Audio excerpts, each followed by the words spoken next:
Oni ndine chake ndiye akuti mwana wa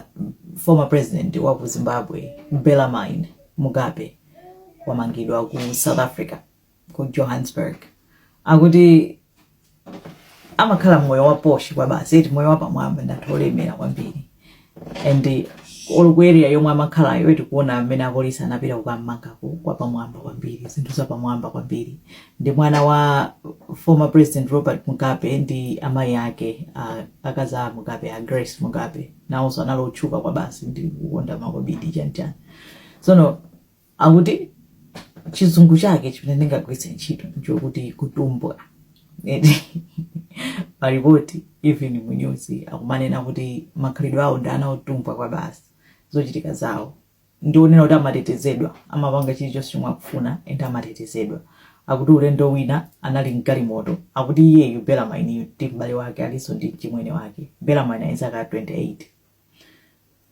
kumathamangisa kamoto museu chani apolisi a traffic waimisa kuti awayankhule basi wono kwamenya ndani kwamenya apolisi acha zopanga choncho zinoti ndi ndani kuti mungatiuze zochita ndakuti khalidwe lawo ndi limene lolo. Olo ku South Africa kumene amakhalako area yone ya pamwamba gated area chani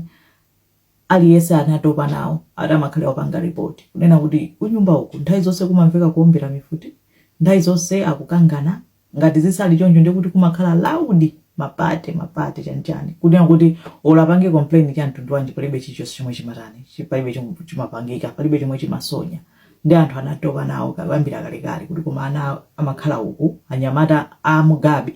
eti according to my report said sono ababa pamene sapezeka kuti kunaomberedwa mfuti sizachitendo kuomberedwa mfuti komano apapa kwaomberedwa munthu wake waomberedwayo ndi gardener eti garden boy wake wati wazaka 23 waomberedwa adamuombera kawiri eti apolisi athamanga kupita kumeneko Bellarmine wanazikira kuchipinda apolisi pakana kuchita negotiate kunena kuti munthu pakana atuluke kuchipinda kuja watuluka. Sono pakakhala zoombera chinthu china chomwe amafuna kupeza ndi mfuti eti ngasi ndi umboni kuna kuti mfuti yomwe inagwisidwa ntchito ndi koma mfutiyo yabisidwa sana ipeze angopeza ma shell casings eti mwina tizipolopolo chani koma mfuti yokha sana ipeze. Ndi Bellarmine ndi munthu wina sakumuchula munthu sadziko tendera amangidwa ndi akuchita face milandu ya attempted murder eti amafuna kupha munthu akuti munthu wake garden boy ali moyo koma sali bwino ali kuchipatala. Ndi pakali pano mulanduwo akuti ndi attempted murder koma zitangoti zichitike mwatsoka munthu nkumwalira yisanduka nonkhani chekhala ya murder eti koma anthube ena akuona ngati kuti awa amatani amapanga zomwe akufuna sokuti angamangidwe sindikuziwa ngati ziti zoona nanga si ndi dziko la eni komanso mwina awamanga nditu munthu sunganeneretu